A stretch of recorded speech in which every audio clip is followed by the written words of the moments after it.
ಪರ ಕಾರ್ಯಕರ್ತ ಪುನೀತ್ ಕೆರೆಹಳ್ಳಿಯನ್ನ ಮತ್ತೆ ಪೊಲೀಸರು ವಶಕ್ಕೆ ಪಡೆದಿದ್ದಾರೆ. ಪುನೀತ್ ಕೆರೆಹಳ್ಳಿಯನ್ನ ಬೆತ್ತಲುಗೊಳಿಸಿ ಹಲ್ಲೆ ಮಾಡಿರುವಂತಹ ಆರೋಪ.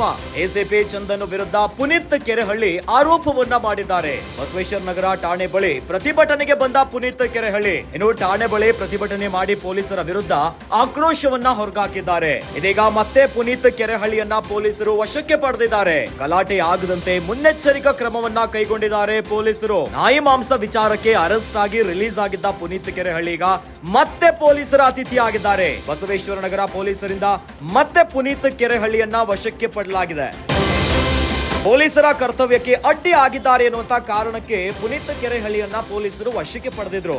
ಇನ್ನು ಷರತ್ತುಬದ್ಧ ಜಾಮೀನಿನ ಮೇರೆಗೆ ಹೊರಬರ್ತಿದ್ದಂತೆ ಪುನೀತ್ ಕೆರೆಹಳ್ಳಿ ಬಸವೇಶ್ವರ ನಗರ ಪೊಲೀಸ್ ಠಾಣಾ ಮುಂಭಾಗದಲ್ಲಿ ತಮ್ಮ ಆಕ್ರೋಶವನ್ನ ಹೊರಗಾಕಿ ಪ್ರತಿಭಟನೆಯನ್ನ ಮಾಡಿದ್ದಾರೆ. ಯಾವ ಕಾರಣಕ್ಕೆ? ಹಿಂದೂಪರ ಕಾರ್ಯಕರ್ತ ಪುನೀತ್ ಕೆರೆಹಳ್ಳಿಯನ್ನ ಪೊಲೀಸರು ವಶಕ್ಕೆ ಪಡೆದಿದ್ರು.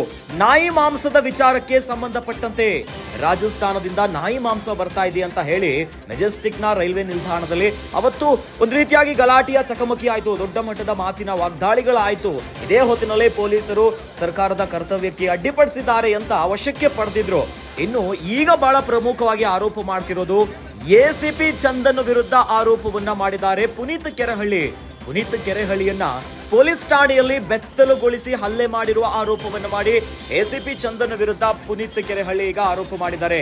ಇದೇ ಸಂಬಂಧ ಬಸವೇಶ್ವರ ಠಾಣೆಯ ಬಳಿ ಪ್ರತಿಭಟನೆಗೆ ಬಂದು ಬಿಟ್ಟಿದ್ದಾರೆ ಪುನೀತ್ ಕೆರೆಹಳ್ಳಿ. ಠಾಣೆ ಬಳಿ ಪ್ರತಿಭಟನೆಯನ್ನ ಮಾಡಿ ಪೊಲೀಸರ ವಿರುದ್ಧ ಆಕ್ರೋಶವನ್ನ ಹೊರಗಾಕಿದ್ದಾರೆ. ಹೀಗಾಗಿ ಗಲಾಟೆ ಆಗದಂತೆ ಮುನ್ನೆಚ್ಚರಿಕಾ ಕ್ರಮವನ್ನ ಕೈಗೊಂಡಿದ್ದಾರೆ ಪೊಲೀಸರು. ಈಗ ಬಸವೇಶ್ವರ ನಗರ ಪೊಲೀಸರಿಂದ ಮತ್ತೆ ಪುನೀತ್ ಕೆರೆಹಳ್ಳಿಯನ್ನ ವಶಕ್ಕೆ ಪಡೆಯಲಾಗಿದೆ.